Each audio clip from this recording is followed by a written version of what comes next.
আমি বিশ্বাস করি যে 11 জন ক্রিকেট খেলে না। দর্শক, চরম লজ্জায় হুহারা হারল বাংলাদেশ।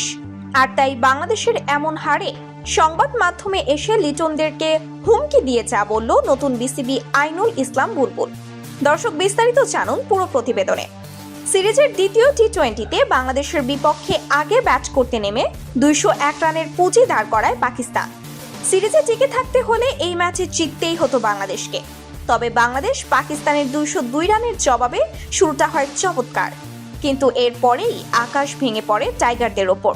ওপেনিংয়ে দারুণ শুরু করা তানজিদ তামিম সাজঘরে ফিরলে পারভেজ লিটন, হৃদয়, বাকি সবাই আশা চাওয়ার মিছিলে থাকেন, যার ফলে বাংলাদেশ এখানেই ম্যাচটি হেরে যায়। তবে শেষ দিকে মিরাজ, তানজিম সাকিব মোটামুটি ব্যাটিং করতে থাকেন, কিন্তু এর পাকিস্তানি বোলারদের দাপটে গুটিয়ে যায় বাংলাদেশ। আর অবিশ্বাস্যভাবে এক ম্যাচ হাতে রেখেই টি-20 সিরিজ জিতল পাকিস্তান। আর তাই বাংলাদেশের এমন বেহাল করুণ অবস্থা দেখে নতুন বিসিবি আমিনুল ইসলাম বুলবুল বলেন, আমাদের দলের অনেক কিছুই পরিবর্তন করতে, দলের ওপেনিং থেকে শুরু করে পুরো দলের অবস্থা, তাছাড়া কোচদেরকেও পরিবর্তন করতে হবে, তাহলে আমরা আমাদের রিদমটা ফিরে পাবো।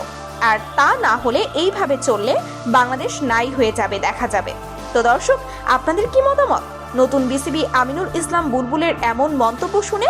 তা জানিয়ে দিন ভিডিওর কমেন্ট বক্সে। ধন্যবাদ।